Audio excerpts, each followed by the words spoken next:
जिंदगी बहुत हसीन है, कभी हंसाती है तो कभी रुलाती है, लेकिन जो जिंदगी की भीड़ में खुश रहता है, जिंदगी उसी के आगे सिर झुकाती है। जिंदगी में जिसने सम्यक को मान लिया, उसने अपने आप को जान लिया। हेलो दोस्तों, आप सभी का मेरे आध्यात्मिक ज्ञान चैनल पर एक बार फिर से स्वागत है। तो दोस्तों, आज हम गौतम बुद्ध के जीवन की प्रेरणादायक कहानी से यह सीखेंगे कि सही समय का इंतज़ार कैसे करें। दोस्तों, हम आपके लिए ऐसे ही प्रेरणादायक कहानियाँ लेकर हमेशा आते हैं, जिसे सुनने से आपके जीवन में ना सिर्फ एक सकारात्मक बदलाव आता है, बल्कि आप अपने जीवन में वो सब कुछ हासिल कर पाते हो जिनकी आपने कभी कल्पना की थी। तो दोस्तों, इस कहानी को अंत तक ध्यान से ज़रूर सुनिए, क्योंकि इस कहानी में एक ऐसी सीख छुपी हुई है जिससे कि आपकी ज़िंदगी में बहुत बड़ा परिवर्तन आने वाला है। तो चलिए बिना समय गवाए कहानी को करते हैं शुरू। एक बार की बात है, गौतम बुद्ध अपने शिष्यों के साथ एक गांव से दूर किसी बड़े नगर की तरफ जा रहे थे। गर्मियों के दिन थे और रास्ता भी बहुत लंबा था। गौतम बुद्ध अपने शिष्यों सहित बहुत देर से चल रहे थे, जिस वजह से उन्हें बहुत प्यास लगी है। वहां से कुछ ही दूरी पर बरगद के वृक्ष की एक घनी छांव थी। सभी लोग उस वृक्ष के पास पहुंच जाते हैं। महात्मा बुद्ध अपने शिष्यों सहित वृक्ष की घनी छांव के नीचे विश्राम करने लगते हैं। बहुत देर से चलने की वजह से सभी का गला प्यास से सूख रहा था। यह बात गौतम बुद्ध भी जानते थे। गौतम बुद्ध ने अपने एक शिष्य को कहा, आप इस बरगद की छांव से 20 कदम दूर जाकर बरगद की 2 बार परिक्रमा करके वापस आओ। शिष्य वैसा ही करता है जैसा गौतम बुद्ध ने बताया। परिक्रमा के बाद जब शिष्य महात्मा बुद्ध के पास आया तो गौतम बुद्ध बोले कि क्या आपको किसी ठंडी हवा का अनुभव हुआ था? शिष्य बोला, हाँ महात्मा बुद्ध, उस उत्तर की दिशा की तरफ से मुझे कुछ ठंडी हवाओं की अनुभूति हुई है। शिष्य की यह बात सुन महात्मा बुद्ध शिष्य से तुरंत बोले कि उसी दिशा में चले जाओ, जरूर वहां से कुछ ही दूरी पर एक तालाब अवश्य मिलेगा। उस तालाब से सबके लिए पानी ले आओ। शिष्य उसी दिशा में जब कुछ दूर जाता है तो वहां सच में एक तालाब होता है। तालाब देख शिष्य बहुत प्रसन्न होता है और तालाब के निकट जाकर जैसे ही तालाब से पानी बढ़ने वाला होता है, तभी शिष्य की नज़र वहां दूर तालाब में कपड़े धो रही कुछ स्त्रियों पर जाती है। यह देख शिष्य मन में सोचता है कि यह पानी तो गंदा हो गया है, लेकिन जब शिष्य ध्यान से तालाब के पानी को देखता है कि अभी भी तालाब का कुछ पानी साफ है, इतने में 2 बैलगाड़ी जोर से तालाब के किनारे से होती हुई निकल जाती है।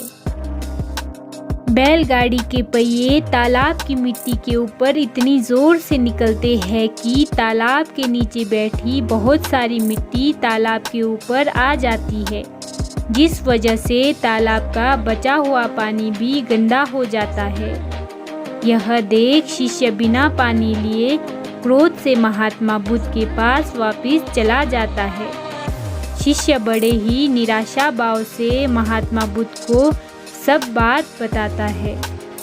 शिष्य की बात सुन सभी शिष्य बोलते हैं कि हमें तुरंत यहाँ से निकलना चाहिए, किसी दूसरी जगह पानी की खोज करनी चाहिए, वरना प्यास के मारे जान निकल जाएगी।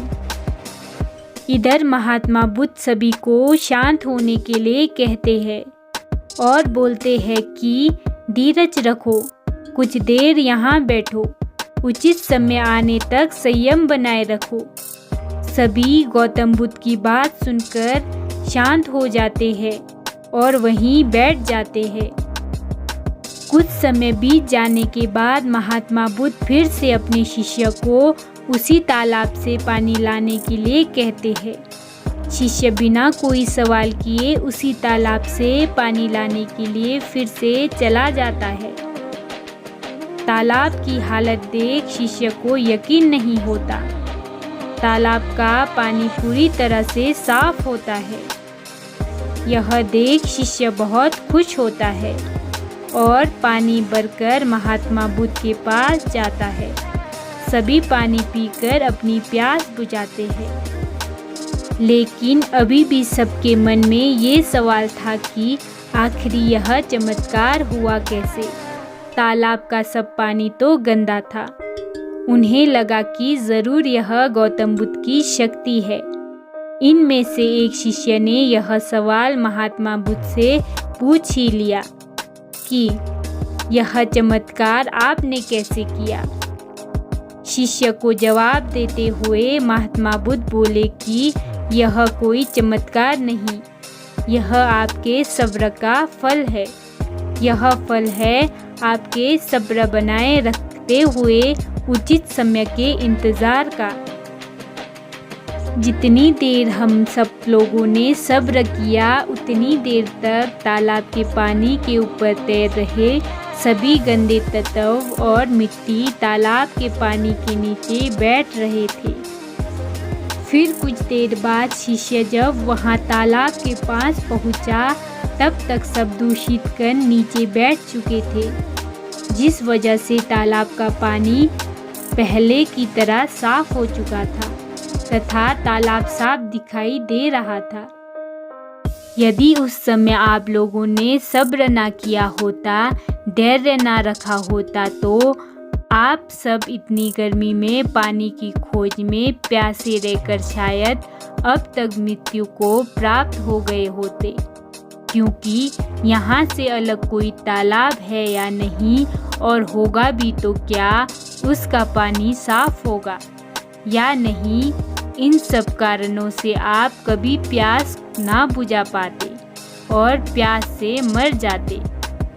फिर इतना बोलने के बाद महात्मा बुद्ध शिष्यों को एक सीख देते हुए कहते हैं कि जैसी स्थिति हम लोगों के समक्ष आज आई है वैसी ही स्थिति और मुश्किल दौर जिंदगी के हर मोड़ पर आएगी। तब उस समय भी आपको ऐसे ही संयम बनाए रखना होगा और अपने विवेक से काम लेते हुए ही आपको एक उचित फैसले के साथ सही नतीजे पर पहुंचना होगा। हर मुश्किल दौर में सब्र रखते हुए ऐसे ही शांत मन से ही कोई फैसला लेना चाहिए जिसका आपके और दूसरों के लिए अच्छा हो। क्योंकि ऐसी स्थितियों में लोग अक्सर गुस्से में आकर अपना सब्र खो देते हैं और गुस्से तथा जल्दबाजी में गलत काम या फैसला कर बैठते हैं, जिसका पूरा परिणाम उनको भविष्य में देखने को मिलता है, जिसमें खुद का नुकसान अधिक होता है। कुछ परिस्थितियां जीवन में ऐसी होती है जहां हमें सब्र बनाए रखते हुए उचित समय का इंतज़ार करना होता है, लेकिन लोग अक्सर यहीं पर अपना सब्र खो देते हैं और उचित समय आने का इंतज़ार नहीं करते, जिस वजह से उनको आगे चलकर दुख और मुश्किलों का सामना करना पड़ता है। तो दोस्तों, आज की कहानी यहीं पर समाप्त होती है। आशा करती हूँ कि आप सभी ने इस कहानी से कुछ न कुछ सीख ज़रूर ली होगी, और यदि वीडियो दिल से पसंद आया हो तो एक लाइक ज़रूर करें और साथ ही साथ मेरे चैनल को भी सब्सक्राइब ज़रूर करें और बेल वाले आइकन को दबाकर ऑल को क्लिक करें, ताकि जब भी मैं ऐसे ही गौतम बुद्ध के जीवन से जुड़ी हुई प्रेरणादायक कहानियाँ लेकर आऊँ तो सबसे पहले नोटिफिकेशन आपको मिले। हमारे द्वारा लिया गया आज का फैसला हमारे आने वाले कल की खुशी और दुख को निश्चित करता है। कल को आसान बनाने के लिए आज आपको कड़ी मेहनत करनी ही पड़ेगी। जीवन में समस्याओं का समाधान इसीलिए करना पड़ता है ताकि हम उनसे लड़कर और भी मजबूती के साथ निखर कर आए।